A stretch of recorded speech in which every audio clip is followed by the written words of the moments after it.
সিকিমের প্রাক্তন মন্ত্রী রামচন্দ্র পরুয়ালের কফিনবন্দি দেহ ফিরল বাংলাদেশ থেকে।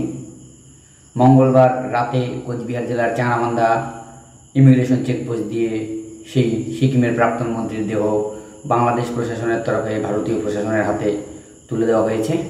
আপনাদেরকে সেই ছবি দেখাবো চাংরামান্দা ইমিগ্রেশন চেকপোস্টের। পাশাপাশি ঠিক কী হয়েছিল সেই তথ্য আপনাদের সামনে তুলে ধরার চেষ্টা করব। সিকিমের প্রাক্তন মন্ত্রী রামচন্দ্র পরিয়ালের দেহ উদ্ধার হলো বাংলাদেশে।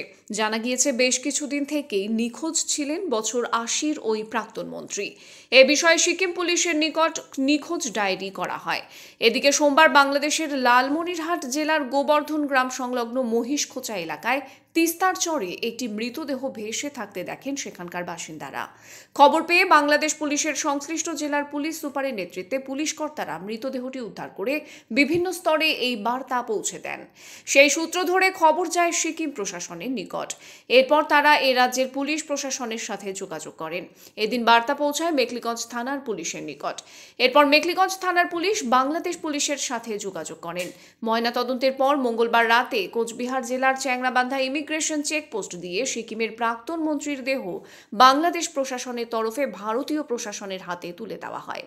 এই মৃতদেহ তুলে দেবার সময় মেখলিগঞ্জ পুলিশের SDPO Ashis P Subba, OC Mithun Biswas, OC ICP Surajit বিশ্বাস ছাড়াও বিএসএফ এবং বাংলাদেশ পুলিশ প্রশাসনের কর্তারাও হাজির ছিলেন। মৃত ওই প্রাক্তন মন্ত্রীর জামাই বলেন, বাংলাদেশে উদ্ধার হওয়া মৃতদেহের হাতে ঘড়ি দেখেই তারা তার শ্বশুরকে চিহ্নিত করতে পারেন। এ নিয়ে তার বক্তব্য শোনাবো। পাশাপাশি কি বলেছেন বাংলাদেশ পুলিশের কর্তা এবং মেখলিগঞ্জ পুলিশের এসডিপিও আশিস পি সুব্বা, শুনুন। तो वो हमारे ससुर हैं, माय फादर इन लॉ। तो उनका कल हमको मैसेज आया था, तो हम उनके हाथ में एक घड़ी था। तो वो घड़ी when we saw that watch, तो हमको लगा कि वो वॉच तो हमारा फैमिली हमेशा देखता है, तो वो हम लोग का ही वॉच है। तो उसको फिर फर्दर हमने बांग्लादेश पुलिस और मेखलीगंज पुलिस दोनों ने बहुत कोऑपरेट किया। हमको घड़ी का और इमेजेस भेजा, तो उस इमेज से वी थॉट कि इट्स हिम ओनली, बिकॉज उसका जो घड़ी का जो पार्ट्स हमारे पास बैक होम में घर में जो है वो एग्जैक्टली मैच कर गया उसके साथ। उनी सिक्किम स्टेटर उनी आदिवासी ছিলেন।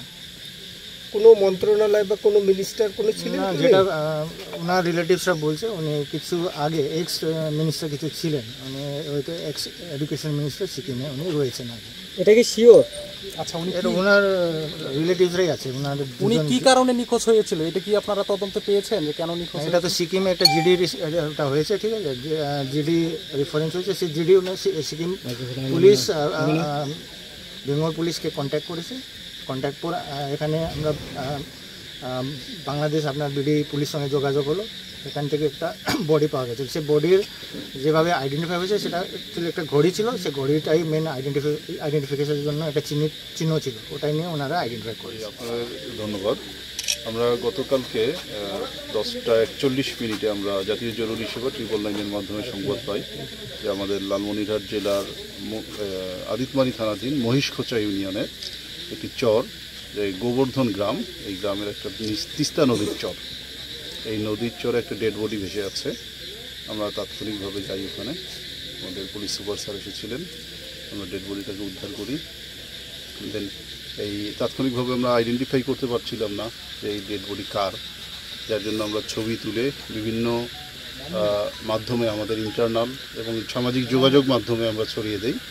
এক পর্যায়ে আমরা জানতে পারি এই আমাদের পার্শ্ববর্তী যে সিকিম আছে, ভারতের সিকিম রাজ্যের একজনের এই ডেড বডিটা বলে আইডেন্টিফাই করা। এবং পাশাপাশি আপনারা দেখতে পাচ্ছেন আমাদের মেখলিগঞ্জ থানা থেকে আমাদের সাথে যোগাযোগ করা হয় এবং সেখান থেকে আমাদের পুলিশ সুপার স্যারের সাথে যোগাযোগ করা হয়। তারা জানায় যে সিকিমের একজন অধিবাসীর মৃতদেহটি। এভাবেই আসলে এক পর্যায়ে আইডেন্টিফাই করা হয়।